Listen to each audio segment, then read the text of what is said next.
What is up, guys? Welcome back to the Scene Invaders podcast. I'm Chad. We have Carly tonight. Yes. Happy And to be here. no boys. So, Nope. I mean, I'm a boy, but like we're missing Mr. Coach Dave, if you're nasty. He sadly has the flu. And Boo. we're missing Mr. Brad from Canada because his daughter Sophie had a band concert tonight and she is tearing that saxophone up. Mm-hmm. And he, of course, as a loving father, was not going to miss that. So you're stuck with us tonight, guys. And I think we're going to hold down the fort just fine. We have a special topic for tonight. So we're going to talk about movie. It took me a minute, I think, to kind of wrap my head around this, exactly what was going, because I was thinking post-apocalyptic, but Yeah. I was like, nope, this is not what this is. Mm-hmm. So I really recalibrated for mine. But we're going to talk about movies that deal with the end of the world, or like the end of the world being imminent. And that can mean a whole lot of different things, as you'll probably see from our selections here. But I thought this was a really fun topic, and I have amazing movies. Like, I love so much all the movies that I picked, and there's one especially that when we get there, I'll tell you. But if it's not on your radar, if you haven't seen it, especially as a horror fan, my God, it is a must. But sorry, guys, I just completely glitched. I glitched, guys, the Matrix. So anyway, we are going to actually get started with our special topic this week, and we both prepared slides as we normally do. And the guys didn't share slides with us, so we would have been happy to run through theirs, but you're just stuck with me and Carly. So I'm going to pull mine up, guys, with my signature black and red. And no honorable mentions for me, but solid movie choices for sure. So my first is going to be Steven Soderbergh's Contagion, a deadly disease thriller where the world is getting sick. It's very COVID coded and all of that kind of stuff. But I think this is such a fun movie. I mean, fun. The things that I find fun are kind of twisted. I mean, that Gwyneth Paltrow scene, definitely best part of the movie. Oh, it's so great. I actually made a short about that scene because in 7, of course, what's in the box? It's infamous, guys. Like, what's in the box? And they had completely made like a prosthetic Gwyneth Paltrow head for the box at the end of 7 that never got used, essentially. So it was repurposed for this movie for the autopsy scene, which I thought was really interesting. So yeah, there's a short about that. If I can link that somehow with this, I'll do that. But yeah, that was kind of a fun fact. But yeah, this is just like I think, pretty gripping and exciting, like, deadly disease thriller about just the contagion of both like illness and the contagion of like fear and paranoia and getting swept up and caught up in just all of that. And performances across the board. Steven Soderbergh, I'm a big fan of. I mean, he's hit or miss sometimes, but his output is insane. And yeah, have you seen this movie, Carly? I have. I really liked it. I like oh man, Kate Winslet's character. I can't remember her name, but I loved her too. I know. It's and when she coughed the first time, I was like, no. I was like, it can't go down like this. No, it was so sad. But so yeah. My next choice, this is one that might be a little bit more controversial in a pick like this, but I still think it absolutely fits the bill. And I love this movie, and I think going to still say that I think this is my favorite movie from Jordan Peele, and that is Us. It's a good one. Yeah. Oh, this was one when I went and saw it in the theater. I had to immediately go back and see it and like take friends like, no, you got to go see this movie. Like, we have to go see this movie. And yeah, I mean, this essentially deals with like, we're going to spoil it. Like, I mean, it's like from 2019 or whatever, guys. Like, but yeah, like essentially the uprising of like clones that live underground basically and are like kind of coming back to take back over the world. Essentially, there's much more to it than that. But I mean, does this fit the bill in your opinion? It's been a hot minute since I've seen it, so I can't remember exactly how it ends. Does it end with the doubles taking over the world? I know that they're like there and they're all holding hands, like Hands Across America, how she saw in that, when she was a kid. The ending is very ambiguous because it leaves you with a lot of questions and honestly a lot to like think about and chew on. And the world technically doesn't really like end in this movie. it might be ending as we know it. Yeah, exactly. And I be. think that's exactly what I was thinking of with this. And same like even with like Contagion and something like that. The world's not ending. Yes, here, it's but totally changed. It's ending as you know We it. know it. Yep. And that's what made this topic, I think, kind of more fun and sort of exciting in a way. As I mean, I want to definitely get into like post-apocalyptic. Yes. We need to do one of these Can't for wait to do post-apocalypse stuff Yes. and all of that. But this was really fun and interesting to chew on. But Us, for real, Jordan Peele for me is 3 for 3 so far. I've loved every single one of his movies.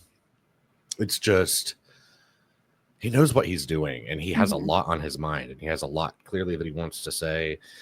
And I can't wait for whatever it is that is next that he comes up with. And I think he's gone on the record to say that he just wants to stay working basically in the horror genre.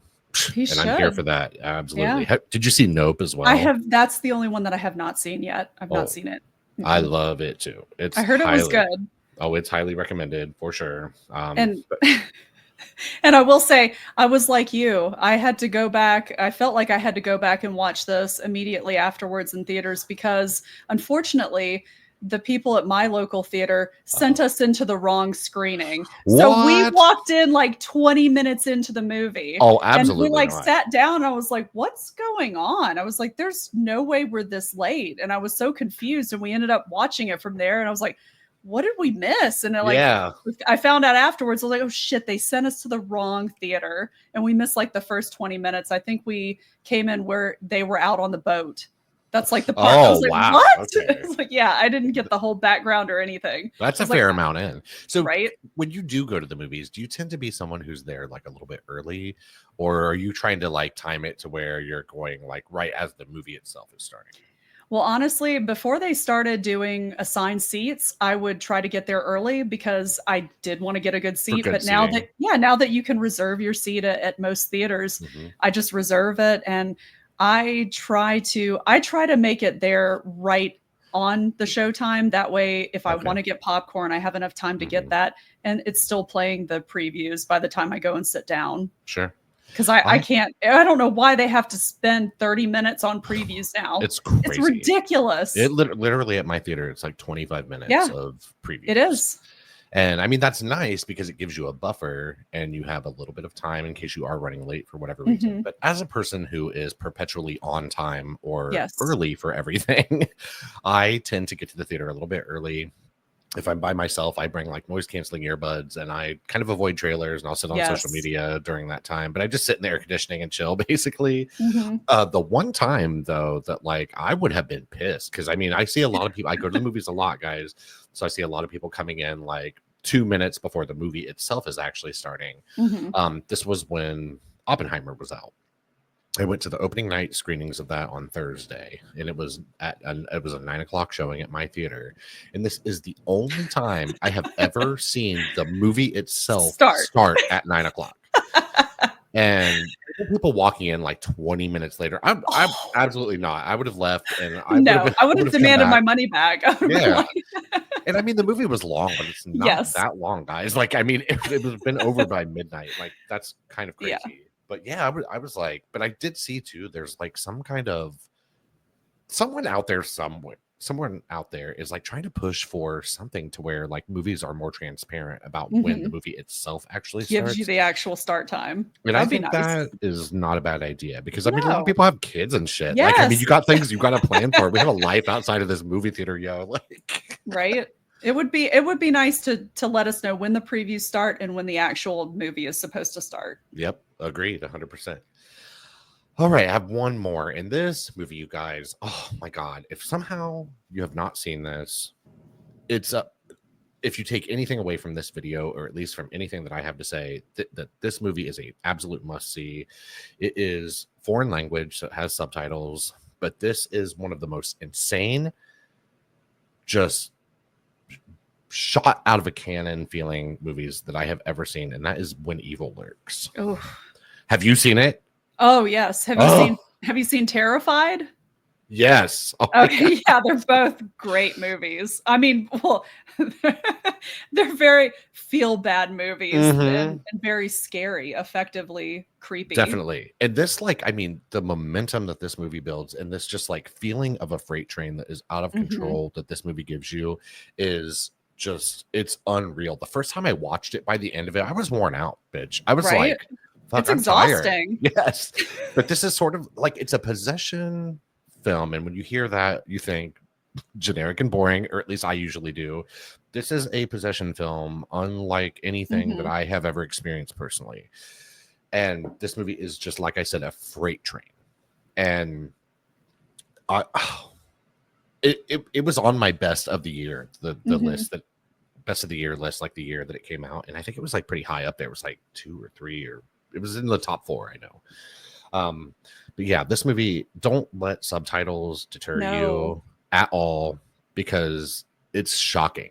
I mean, genuinely, truly, like, shocking. And nothing ever really shocks me much.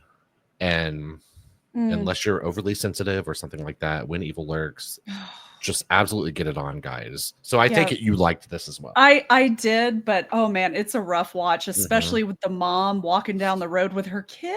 Oh my god. That part breaks my heart. But and I think about the scene with the dog all the time.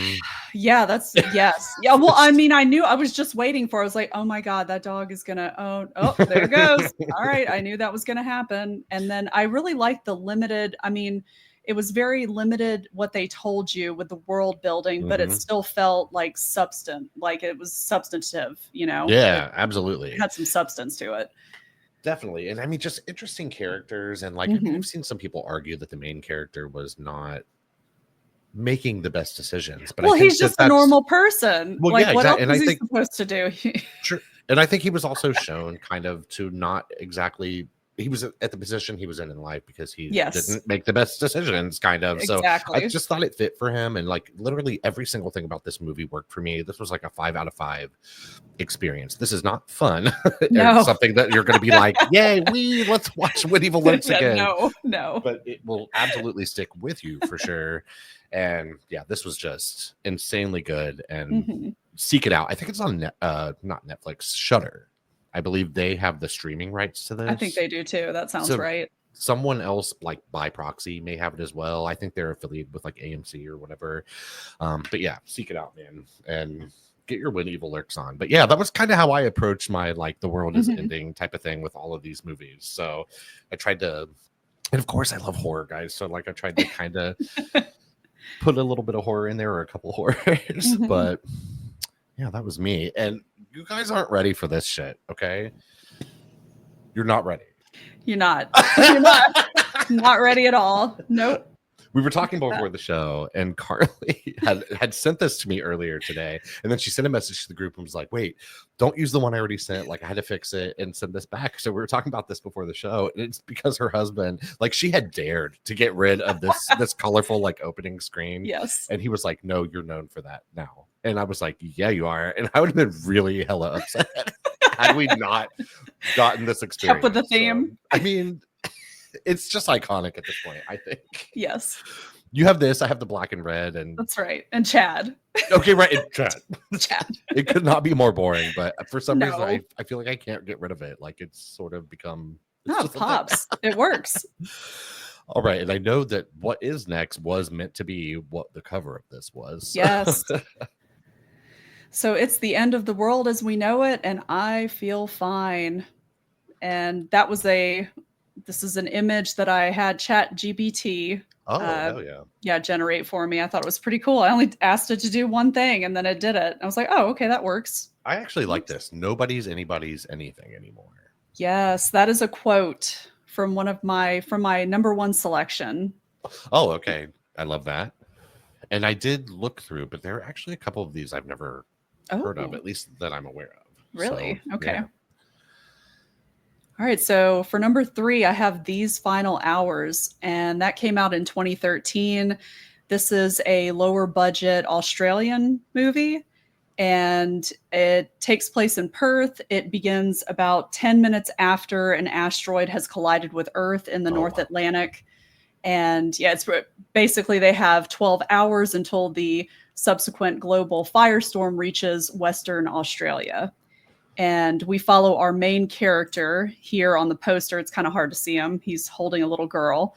But he is kind of a self-obsessed guy who just wants to make it to this party to end all parties and kind of get fucked up, not feel anything during the last day. Sure. And actually ends up saving the life of a little girl who is searching for her father. So their relationship ultimately leads him on a path to redemption. They come across a bunch of crazy characters in this kind of little mini road trip movie. It's pretty short. It's on several streaming services for free to watch. I think Tubi, Pluto TV, Plex, all that stuff. Oh yeah. But yeah, I just rewatched it last night. I hadn't watched it, I think, for at least 10 years or so, but it's really held up. I was going to say, so it clearly stuck with you for a while. Yeah, I really liked it, especially after watching it again. And it's got some surprising people in it that you might recognize from other things. Like there's a crazy lady who keeps trying to take the little girl. Oh shit. She played Siobhan in Succession on HBO. Okay. And so when I saw her, I was like, oh shit, it's her. Because I had no idea who she was 10 years ago. Sure. But yeah, and it's man, it's really good. It just shows you how people would devolve if they knew that the world was ending in less than 12 hours. Yeah, and that's always the stuff I think that fascinates me the most about stuff like this. And kind of same with like Contagion in a way. Like it's not ending quite so quickly, but like you start to see how people change knowing that everything has changed. And I think the human behavior behind all of that is super fascinating, because I mean it makes you think about how would you handle this situation, what would you do in this situation. And yes, because there's so many, like, and I'm not going to spoil anything, but it does show it. There's a lot of suicide in it. Oh, okay. Like he finds a lot of people that have, decided to commit suicide. There are people that are running around with like machetes that are just fucking killing people that they run across. I mean, just people are going absolutely batshit insane. As people are bound to do, man. Good Lord. All right, next slide.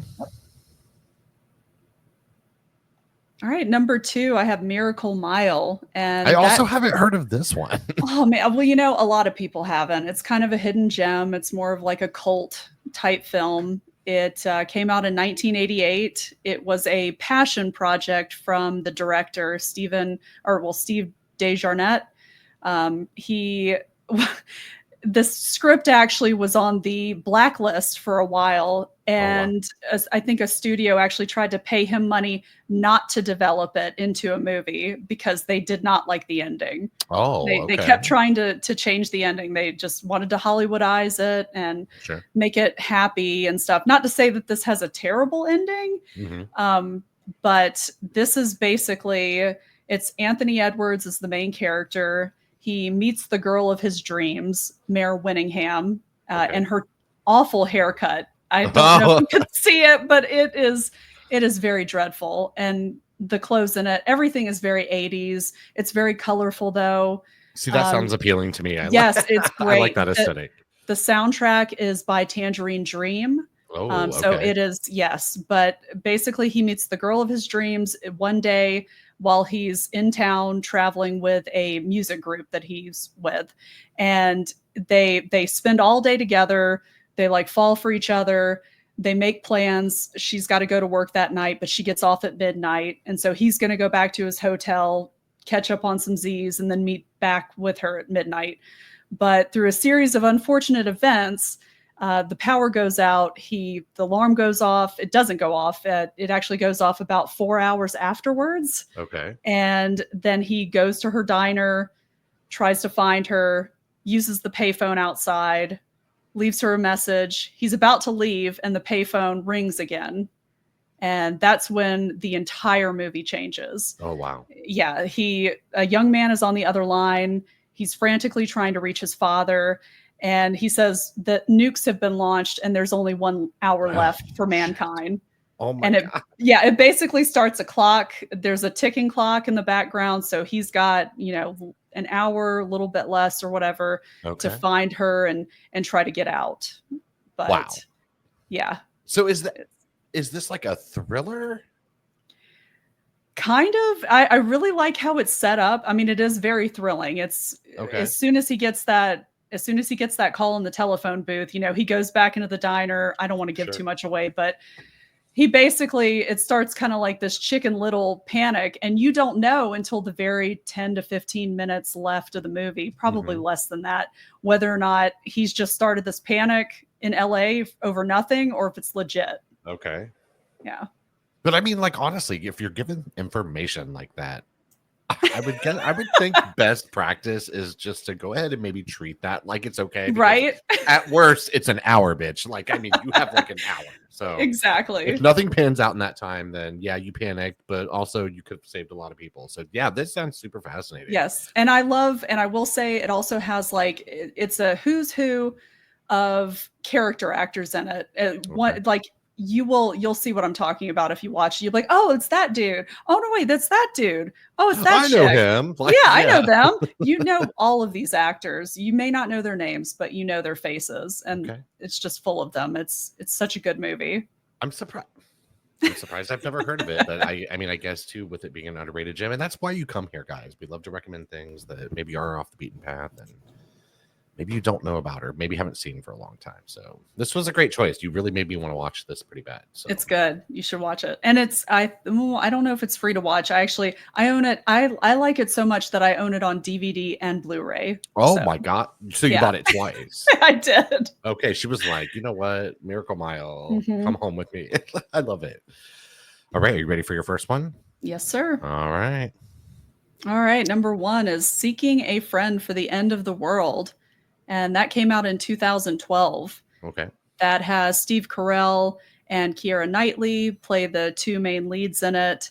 And basically, this is kind of a slice of life, end of the world movie with some road trip elements that are scattered throughout.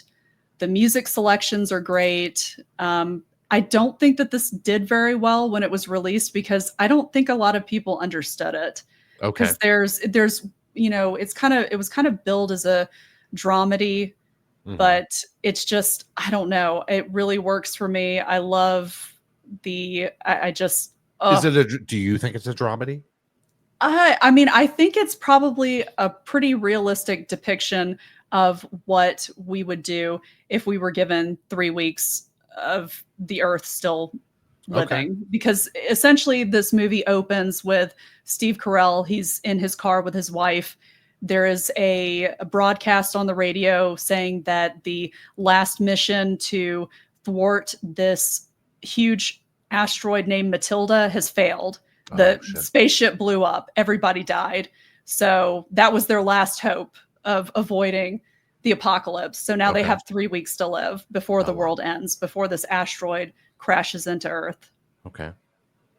This is the one on your list that I had heard the name of for sure, but I have not seen this either. So this sounds very much like I would probably really like this. Yeah, it's a very, I mean, it's a very charming end of the world movie, if you could even say that. I mean, no, I think that's the real thing for sure. And like you said, like I liked how you described it as this is a very real depiction of probably what a lot of people would actually do in the 3 weeks leading up to the inevitable end of things. Because you have people that are still continuing to go work out. You have people going to their jobs. There's a part where Steve Carell, he works for an insurance company, and they're holding some kind of a HR meeting where they're like, oh, well, due to everyone, quitting, we have these promotions that are available. Would anyone like to be the CFO? It's like, and then you have people crying in there in the room, Sure. It's just, it's funny, but I don't know how to describe it. It's very realistic. And I mean, I feel like you would have these mood swings where one moment everything's great and it's funny, and then you feel this sense of despair. Sure. Knowing that the world's going to end. But these 2 people, unlikely people, come together, and it's a really charming, unlikely love story about the end of the world. Do you know if this is streaming anywhere? I don't know. I could check though. I just because I know that it's on Plex. Yeah, I know it's right. But yeah, I don't know. I don't think it's streaming. I think you have to rent it, because I actually owned this movie as well, but I couldn't find it. I was like, where the hell did it go? Oh, I hate that. I must have let somebody borrow it. With your physical media, do you keep things like, how do you organize that? Is it alphabetical or like? Yes, it's alphabetical, and I have it starting with Blu-rays first, and then once those are out, then I go to the DVDs, and I have like 4, I think, bookcases full. I'll have to. I would like to share those photos at some point. Yeah, you should. Absolutely. I just have to re-alphabetize because the kids, of course, take stuff off and they just put it on the shelf, and I need to put it back. So sure. Kids. No, I'm just kidding. I know. Oh, God. Can't live with them. Can't live without them. But no, excellent choices, and like 3 things that like I really now want to really see, and I like this category. I think just in general, there were so many things I wanted to pick for this, and God, I think this is another one we could probably do like a round 2 of, and especially like when the guys are here and stuff. And yeah, good choices, man. And we're also going to talk about what we watched this week, guys. So. Sadly, I'm in the minority this week. Like it's usually me. She saw fucking everything, bitch, and I did not. But the first thing that I watched that I know she has seen, and we actually are going to have a video coming out on this for Chad and Carly's Creepy Corner, is The Ugly Stepsister, which, as Carly described, is like Cinderella meets The Substance, and I think that's a very apt description. This tells the story of Elvira, as they say in the movie. Elvira, who is one of the stepsisters to Cinderella, and basically everything that she's willing to go through and do to win the hand of the prince and essentially get money for her mother and her family. And I'm not going to go too into depth here. We know Carly liked it. I also very much like this movie. I actually had a friend comment on the post that I had on Twitter saying that I was watching this, saying that they really wanted to watch this, but they really did not like that it was subtitled. And I said, there's not a lot of talking in it. Exactly. There really isn't a lot of dialogue. The dialogue too, I think, is fairly minimal. Inconsequential here. Yes. I think this is a really great example of visual storytelling. And don't let the fact that there are subtitles deter you here. There were a couple of moments that, like, I mean, I'm a seasoned horror guy, guys, but like I wanted to like turn my head, and like it was hard to watch that. And I was like, damn, this is like torturous. Yeah, torturous. But yeah, this movie, like, it's still, strangely enough, and here I am being like sadistic as fuck again, but it's kind of fun in a weird way. Like there's this sort of lightness to it, even though you're dealing with dark subject matter and dark images and all of that. But they're very playful with it. The music is so interesting, and the way they utilize it during certain scenes and all of that. Like it's just a very pretty movie too. It is. It's great. Look, this is the kind of thing too. It's low budget. It's just like it's low budget, but like kind of in the best way. I think it looks spectacular. Yes. And this is the kind of thing you could put in the background at a party with no sound from the movie on, with music playing or whatever, that I just think, I mean, depending on the party or like your friends and shit like that, but like the imagery would like really play well in a scenario like that, because it's just so cool. And you can tell that the filmmakers like really had like a vision when they went into this movie. And it's funny because we were talking about this before the show, like the Cinderella story, bitch, literally I knew fucking like Disney's Cinderella. That's what I knew. So I didn't realize there were all these like darker versions of Cinderella that have been around since like the dawn of time, basically. And this definitely falls in line with those. It's still, from the bones perspective, like Cinderella, kind of as you know it, even though you're not following Cinderella as the main character. But yeah, it kind of falls in line with that, like the darker, earlier tellings of this. And yeah, this is a highly recommend, guys. I think this also actually is Shudder. It is. Yep. So I think they're streaming this right now. And this is one now I kick myself because it was playing at a theater, my theater that I go to all the time. Just a couple or like 2 or 3 weeks ago, and it was on my radar. I knew of it, and I just could not make the timing work. And it was like one of those rare things that was only there literally for like a week. And I wish so badly that I had gotten to see this on the big screen. I hope honestly that they maybe re-release this. Maybe especially like, I think this is a movie that will gain like word of mouth. People are going to have this constantly being put on their radar, I think, throughout the year, because it stuck with me, and I'm excited to watch this again for sure. And I'm definitely excited to talk about this more at length, like when we do our video. But yeah. The Ugly Stepsister, bitch, good as fuck. And I'm really sad that it was not playing in a theater near me. I looked, I was like, oh fuck, the closest one was like 40 miles away. I'm like, Oh, I dude. am not driving to that. I'll just wait a month for it to come to streaming, which is terrible because I like you, I wanted to see it in theaters. Yeah. Well, I think it would have been better. I mean, I'm in Jacksonville, Florida, and like you certainly don't think of Jacksonville as like a hub for culture or anything like that. Like, but like my AMC that I live like not even 10 minutes from, it gets an incredible selection of stuff. Like, Lucky. I mean, yeah, I mean, it's a larger theater, so it has like 24 screens. So you, of course, you get the mix. Yeah, you get the mix of like, of course, everything that's mainstream and big and huge, but you get a pretty good art house mix in that. And then you get a lot of foreign cinema that like you just kind of wouldn't expect. And I have 4 AMCs in my area.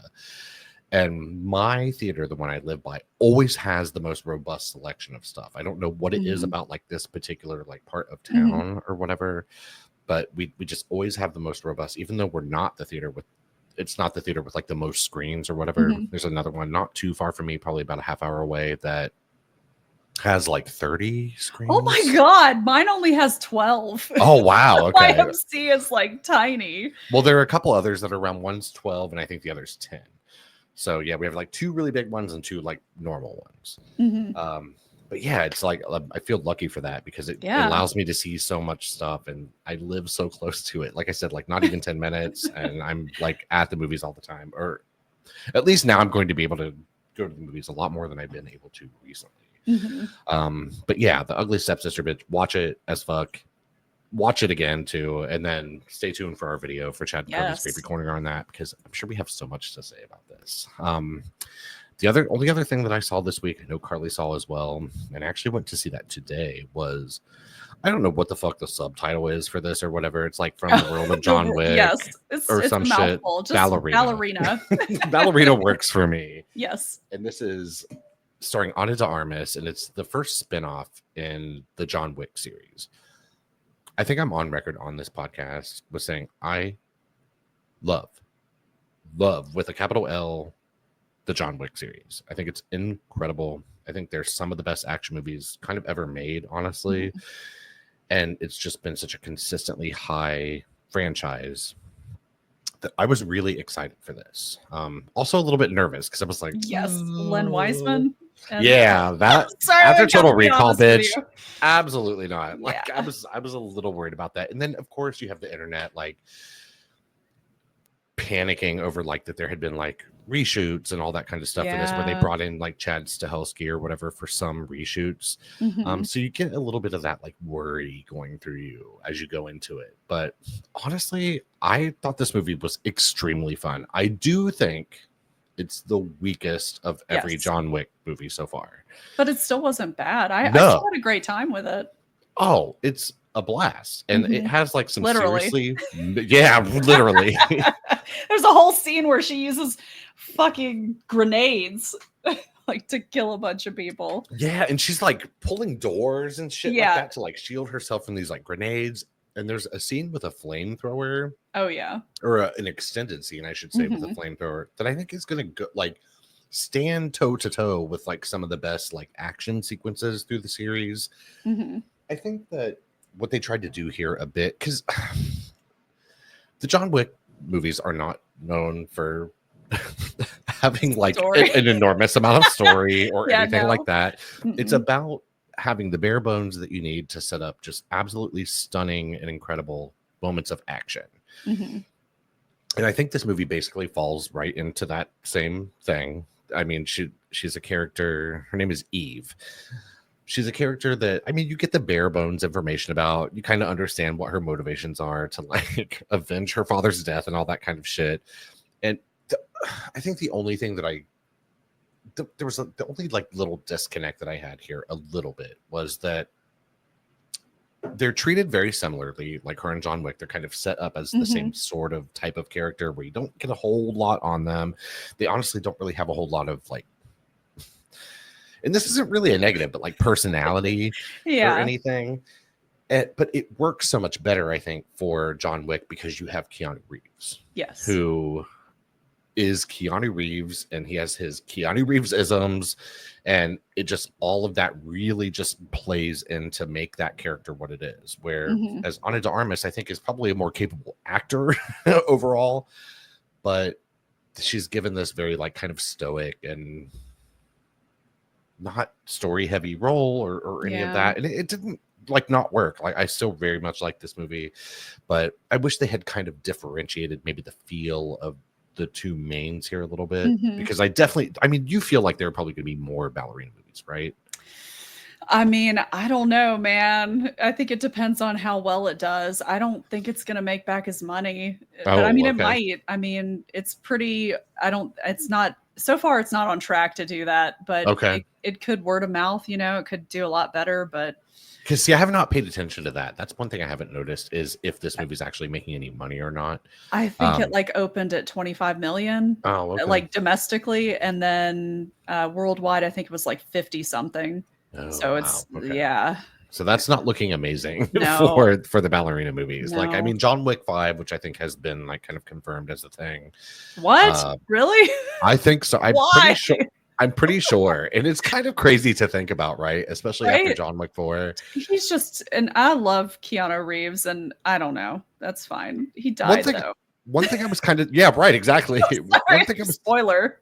One thing I was surprised to see here though was that I really did think that John Wick or Keanu Reeves was going to be sort of a throwaway, but he's has a meatier part in this movie than what you would suspect. This takes place between John Wick 3 and 4, and he's given kind of a lot to do here. I mean, he's certainly not a main character, but he's doing some medium on screen lifting. A fair amount. Yeah, he's doing medium lifting. He's getting some butts into seats, I think. But yeah, and I liked him in the movie. I think. And are we talking spoilers? Yeah, we're spoiling this shit, bitch. There isn't a whole lot. Like, because I listen, I liked her in the role. I think she's a very small woman, and she can really. I did like the fact that it showed her, you know, obviously trying to fight a little bit differently than John Wick because she's a woman. She's much smaller, but I just didn't. It was really hard for me to suspend disbelief when she's being like repeatedly thrown through things and like on top of tables, and it's like I don't know, and she's just getting right back up. It's like you gotta hobble a little bit, honey. Yeah. But give us a hobble, it was still fun, and I am very interested to find out exactly how much Len Wiseman directed of the movie, because I mean, I got to be honest with you, as I was watching it, I was like, this is the best Len Wiseman movie I've ever seen. Right, for sure. I was like, this doesn't seem like one of his movies at all. Yeah, I mean, it has tons of style. I think the look of it is extremely good, and the music's good. Yeah, the music's good, and like just the world they've sort of built. John Wick, fun. It's kind of time period agnostic in a weird way, because you have these like weird like through all the movies, like you have these like weird like almost like secretaries who are like dispatching information and like in kind of like a weird, very like not exactly modern way to do this, and it's just so cool to sort of see how they've made this all their own. And I thought this felt very much in the same world as all the John Wick movies. It's felt slightly different overall, but this still felt like it belongs. And I would be excited for another one. Yeah, I mean, I would watch another one. Oh, I'll watch anything now until they like burn me out on it. That's like John Wick. Anything. I think it's one of the best modern action franchises. I don't think this movie belongs in that sentence exactly, but I think this is still a fun time at the movies. Oh, yeah. And one of the more solid options you could probably go out right now and see in a theater and support it, guys, so we can get more of it. Honestly, like I just kind of want more, and I'm still in that. Like I'm not tired of this era, and I really and I liked how they kind of played with your expectations when she went to the armorer to get more supplies. And I'm like, oh, we're in a safe spot. This is a safe place. We know this. We've been here 4 times with John Wick before. She's going to go in there. He's going to show her all these weapons. She's going to pick some stuff out, and then explosions happen. And then we're all of a sudden in another fight scene. I was like, I liked that. You know, it was something different. Toying with your expectations. Yeah. So I know you said you did like the AMC A-list thing recently. Did Trey do it as well? No, just me. But I mean, it's fine because I can reserve his, and then we're basically like going to see the movies for half price. You know? For sure. No, I agree with that. Like Chris is very much the same thing. Like He doesn't go nearly as much as I Yeah. do. So yeah, it just kind of works out that same way. Like I just reserve his at the same time. One thing I will say though is if you have a friend or like if Trey ever decided to join it, there's A-list entourage. So you could like link your accounts basically together and then you can both get your like A-list tickets at the same time, which I think is really cool. So that is. Huh. Not sponsored, guys, by AMC, but that'd be cool. You can go ahead and sponsor us. I've talked about it so much. So. Throw some shekels, please. Exactly. But yeah, that's all I watched this week. There's one movie I know so excited to hear Carly talk about because I want to see it so bad, and I definitely plan to catch it while it's in theaters. But yeah, Carly, take it away with what else you watched. All right. Well, the first movie is not the one that Chad is talking about.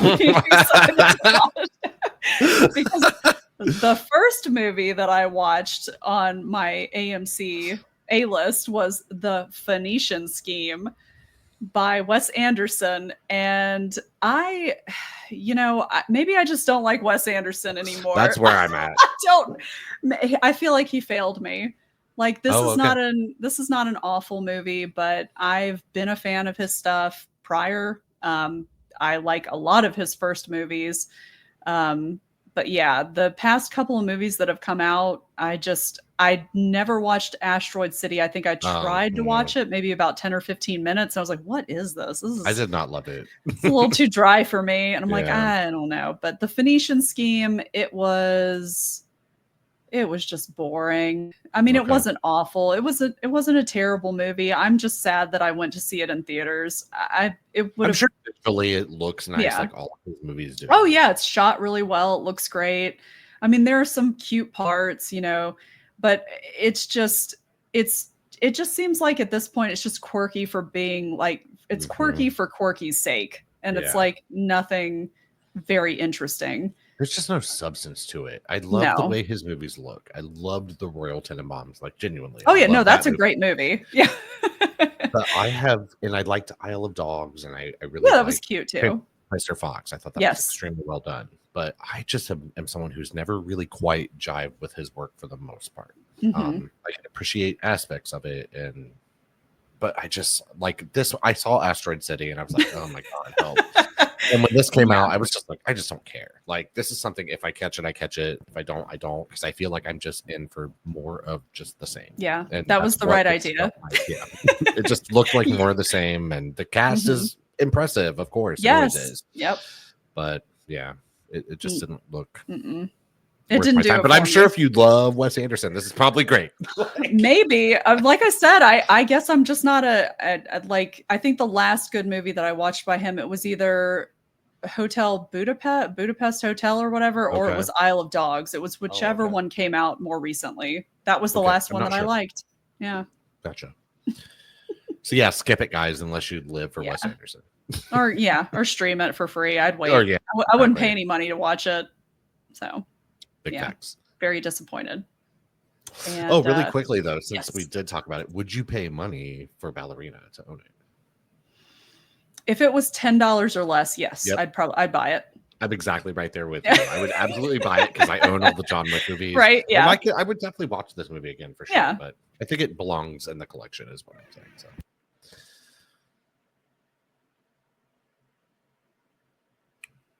Wait. Sorry. Oh no, yeah, I was like, no, help. Wait, no, you're still muted. No, you're fine. I was talking to the. Oh, no. I think they were trying to bring me something, and they were being very nice. But I'm like, I'm literally in the middle of talking. No, that's okay. I just didn't want you to say anything important.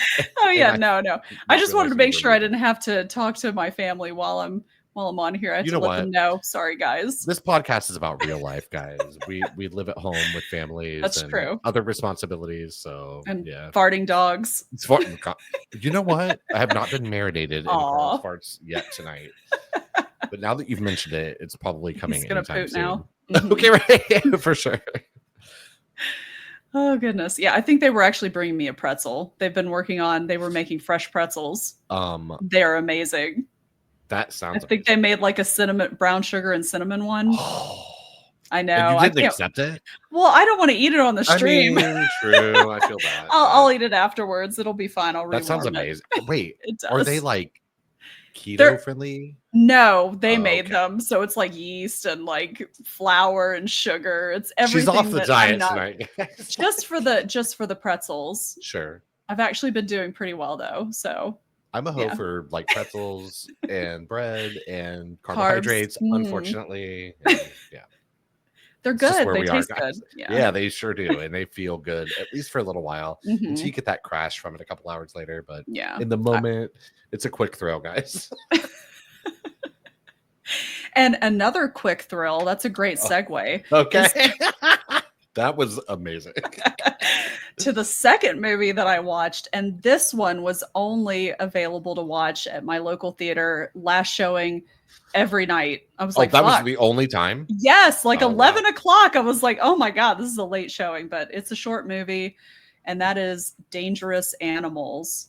Okay. And that is, that's basically about a serial killer who abducts his victims and likes to record them and feed them to sharks. And it's Jai Courtney, amazing, right? Jai Courtney is the main bad guy. He's the serial killer, and he's almost unrecognizable. He put on a lot of like muscle. He looks very dangerous. What is he from?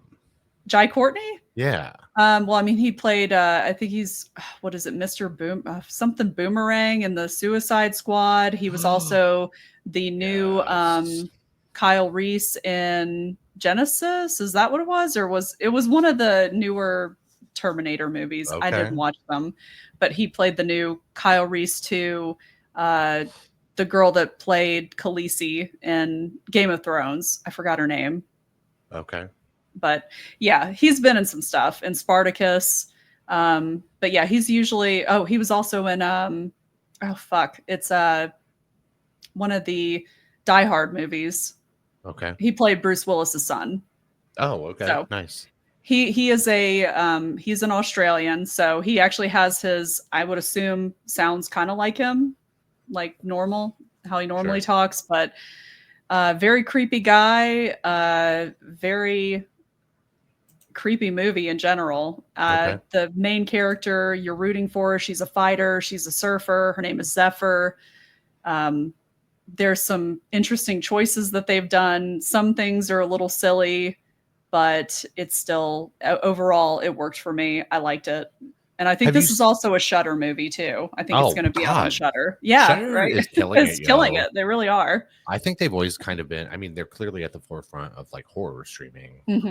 But I've seen there've been a number of really good like Shudder originals. Or I mean, I don't think they're necessarily funding these movies, but they're acquiring the rights to them for their streaming service. And yeah, I thought this looked so appealing for sure. And honestly, interestingly enough, even though I love John Wick, this is the movie that I would have chosen to see first today had the timing worked out better. But this one, it's not playing only at the last showings at my theater, but it's like 3 later showings. Okay. So there were no like early at my theater. And that's kind of what I need to do today because I'm 70 years old, bitch, and I have to go see early movies like on a weekday sometimes. Well, especially when they play 30 minutes of previews. So you're already wasting an extra 30 minutes of your life. Big facts. And I mean, like, now I definitely understand who he is. And I mean, would I let him gently tap it against my lips a few times? Yeah, I sure would. But who are you talking about? Jai Courtney? Yes. Oh. Yeah. Oh no, I think when you see or maybe him, even not so gently. Like, ooh. Yeah. Like, because I mean, there's something. He is attractive. Don't get me wrong. Yeah, and he is charming in the movie before he shows his true colors. So it's very interesting to see him jump from that charming, kind of disarming guy to total creep, crazy serial killer. Have you ever seen Wolf Creek? Yeah. No, actually, I have not seen that. Okay. I know what it's about, but I have not seen it. I was just curious if you had seen it, kind of how this compares, because it feels like it could be a sort of similar type of thing.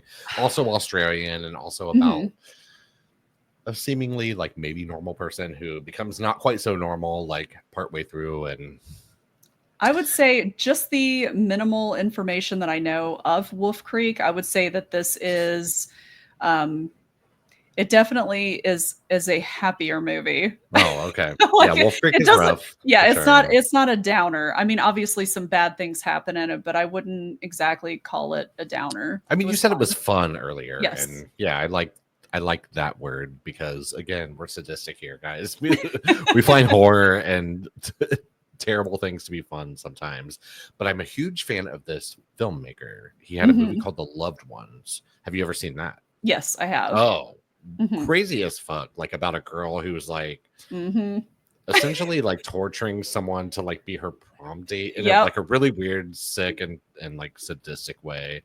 And then The Devil's Candy, which I think Oh, is one of so the good. most effective horror films of the last like decade, probably. Mhm. Um, hor- is it horror? Yeah, I mean, I guess it is. That's always such a Oh, yeah, subjective it's pretty term. horrific. Yeah, I'd say so. Yeah, I I think mean, it it's was. just serial killer thriller / Yeah, horror. Yeah. exactly. Even I think it was Chris recently who was like, "What is the difference between like horror and thriller?" And I like really had to sit back and think about that for a minute. And I think that like it's so subjective. Like it's Mhm. a super subjective thing. And I'm not gatekeeping horror or thriller or any of that kind of stuff, but I think it just sort of is whatever you want it to be, kind of, or whatever is horrific to you. And yeah, The Devil's Candy, watch that Mhm. shit. And I'm definitely Definitely. watching this.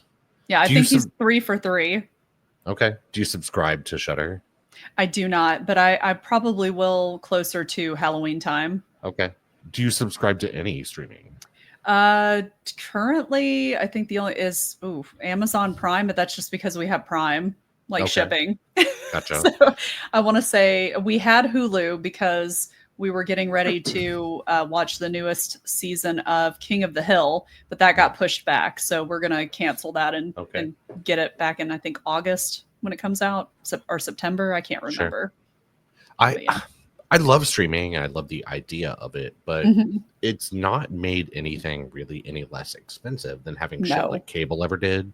Hmm. Because if you, I mean, everything's so segregated and it's like split up. This is over here, and this is on here, this, and this is this service, and all that kind of shit. And honestly, if you subscribe to all of it, you're probably spending fucking more than Oh you ever yeah. did on like cable, which is ridiculously expensive.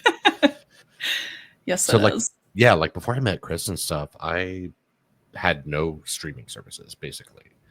And I just was like, you know what? I'm poor, bitch. It's just me and Right? Carl. And like I'm like, I can't spend like No. $95 a month on like 8 streaming services. Mm-mm. So I mean, now that like I'm with him and stuff, like he has access to some, so I do like by Mhm. proxy.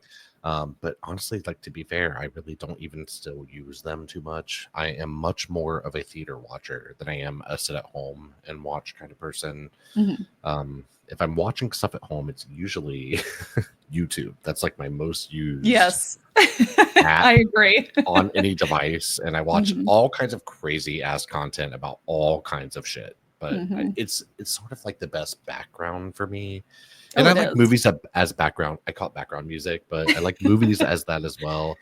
But if I'm like sitting down to watch, like I kind of want an experience that is forcing me into like a I have To to like focus this. and Yeah, this yes. is what I'm here to do. This is what I'm doing. Mhm. Whereas at home, I have so many more distractions around me all the time that it causes me to sometimes, unfortunately, give into those distractions and not get the most out of what I'm watching. And Mhm. I kind of know when I can and cannot like watch movies at home. But like for The Ugly Stepsister, I watched that at home and like I knew I Mhm. was locked in for the night. Like I sat down, I had headphones. It was like, we're here. We're gonna sit here and watch this. And it worked, man. Like I was really in that movie. It's funny because Chris came up to say goodnight to me when he went Mhm. to bed that night. And I had probably like a half hour left of the movie. And I was like, as soon as this is over, I'm coming to bed. And I didn't realize like I always bring Carl up with me Uh-huh. up into my office and stuff. And I didn't realize that night that I had never gone like down to get him or whatever. Oh, And I mean, no. it's fine. Like, I mean, he Aw. lives here too. So like he was okay. But Uh-huh. I was just like, I was so locked into this that I didn't even like, Forgot about Carl. yeah, I forgot about my little dog. Oh.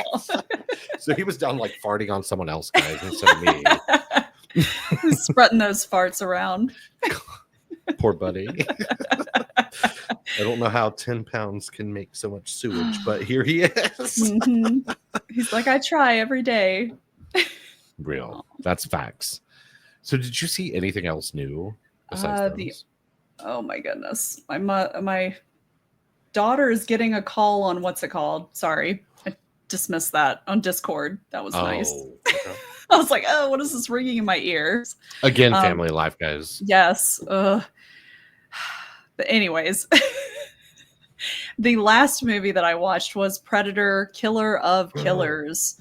Okay. And yes, this is an animated movie. It's directed, it says Dan Trachtenberg and yeah. Joshua Wasung.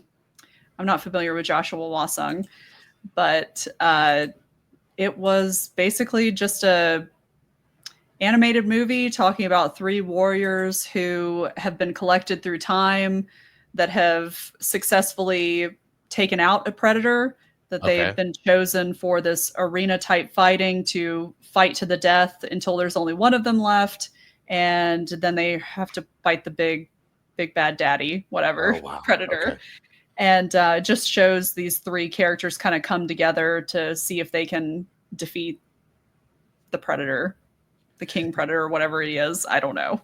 Dan Trachtenberg is from Prey, right? Yes. Okay, so this is like sort of in this same, like the era that we're in right now with Predator. Yes, and there are some callbacks kind of to Prey as well. I believe that they use the same gun that was used in Predator 2, which was given to Danny Glover's character at the end by the Predators. And then it was also, I think it was the gun that, I forgot her name in Prey. I don't remember either. Yeah, I forgot. Oh, geez. I want to say Rain. I know it's not Rain, but anyways, the girl from Prey, she was gifted that gun, and it shows up again. I think it's the same gun in this one, and it also, spoiler warning, of course, at the very end, you see that she is actually been taken, and she's cryogenically frozen by the predator as well. The predators on the ship. So, wow. So did you like it? I liked it for the most part. It was pretty interesting. I liked the animation overall. I don't know if I'll watch it again, but I mean, it was still pretty fun, especially to see the different types of technology throughout the years that the Predators would use, because you have a character that is from the Viking times, then you have a character that's from ancient feudal Japan, and then you have a character that is from the 1940s America. So I mean, I think the Predator franchise is so interesting because of that, and especially with Prey, it really opened you up to the fact that this could be like, it could tell so many different stories from so many different time periods and stuff. And I think also, honestly, like animating it is the dope. Best. Yeah. And the only thing that I will say is that I was not a huge fan of the Predator designs. They have 3 different Predators throughout, the different time periods, but the first one is very hulking and kind of goofy looking. The second one is pretty cool looking, but he's so tall. He's just like extremely tall, like way taller than the original Predator was in the movies. And of course, the coolest looking one is the one that focuses in the 1940s, the fighter pilot. There's one that's actually flying a ship, and he has an eye patch. So he looked pretty cool. But most of the other character designs, unfortunately, for the Predators they didn't look as cool as I thought they could look. That's just my opinion, though. I think with the upcoming Predator 2, like, I know there's been like a little bit of commentary on the look. It looks terrible. I am going to agree. I don't think it looks amazing for sure. I'm trying, like, I still have a little bit of hope for this because I liked Prey so much, and it just exceeded my expectations in basically every way imaginable. So it felt like someone who loved the Predator franchise and like this character, like this figure essentially, and they kind of took that and ran with it. And I'm hoping that that's what's happening in the new one. But man, it looks so kind of crazy looking. I'm sorry, I can't take him seriously. But if that is the worst part of the movie, I'll be happy. Well, I've heard a lot of people too speculate that they think that this might be like their version of a female Predator. What?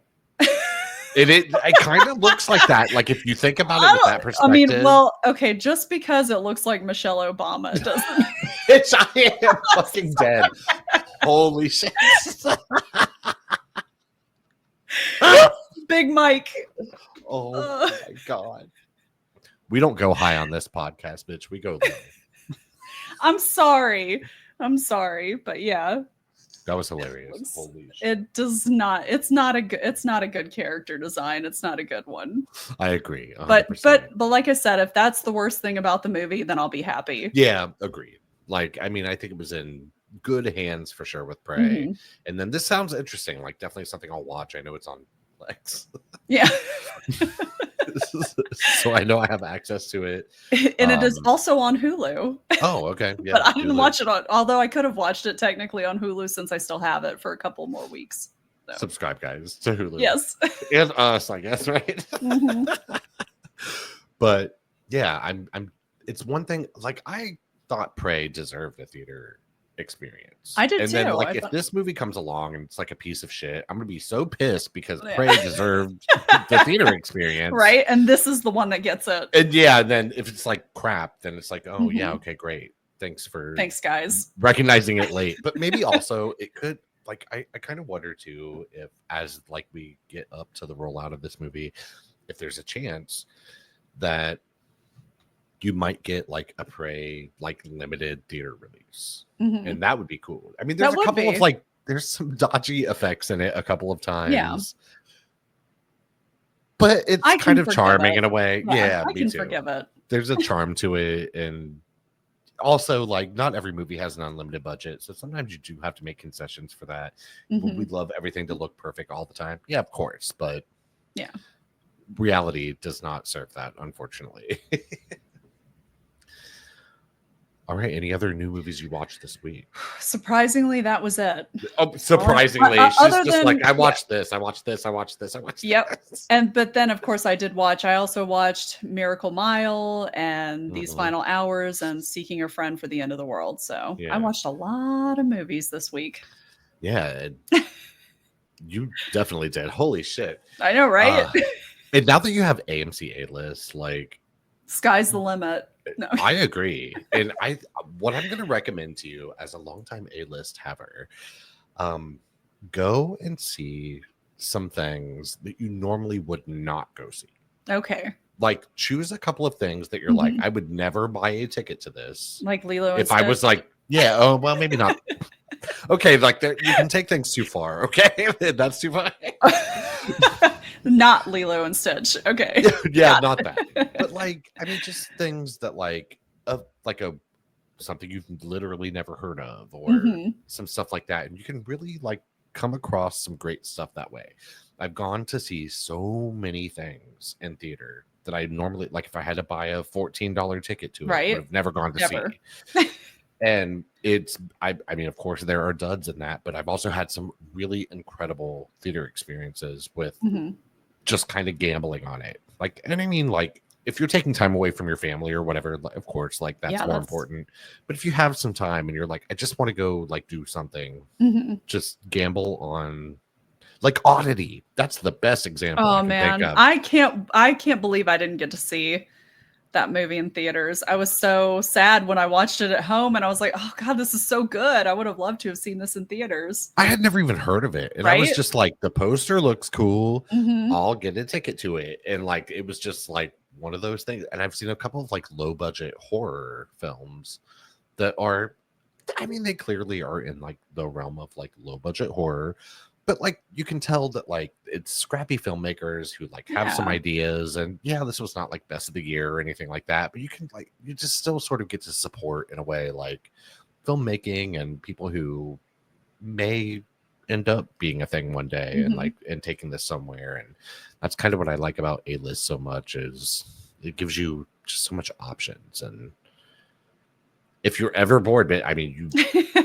How far are you from your AMC?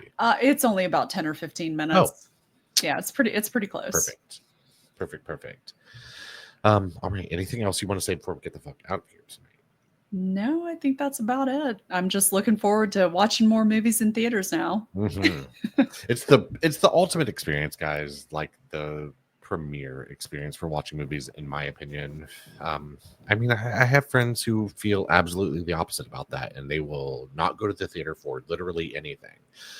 But there are, every once in a while, you do get a movie that I just think will never ever play as well at home as it does in the theater. Like Warfare was an example of that. Mhm. That will never play as well at home as it does in the theater. Is it still a great movie? Of course, and it's going to be a great movie at home. But that experience that you get, unless you have like an insane home theater setup or something like that, it's just never going to quite translate. So yeah, I'm always going to be an advocate for the theater. It's one of the very few places that I can actually sort of like give myself up in a way and get out of my own head and get just focused on truly on something else for a while. And that's why I love it. It's Chris makes fun of it all the time, but Nicole Kidman and her motherfucking like magic AMC shit. We come to this place, Right? And he laughs every time that she calls it magic. He was like, "This is not magic; it's a movie." And I'm like, "But honestly, to me, kind of it is magic, sort of. It's magic to me. Yeah, it's magic to me because it truly like transforms what's in here for a while, and that's a good thing. We need that. Yes. Trust me, guys. We totally need that. But thank you so much for listening and for watching. Yes. And if you tuned into the first Chad and Carly's Creepy Corner for Final Destination, thank you so much. We have another one coming up for The Ugly Stepsister, which we have talked about. And yeah, I mean, that's definitely a new thing on the channel. And we have so many fun like plans for it. And I'm so excited. I don't want to sit here and talk for an hour about it. But yeah, I think there's just so much fun to be had there. And we missed the guys tonight. Mr. Coach Dave, if you're nasty, I hope you feel better. Yes, please. And Mr. Brad from Canada, I know you had a wonderful night with your daughter, Sophie. And that's what this is about too. Like, we're always here for family and friends and fun and all of that. So anyway, yes, we'll see you next week, guys. Bye.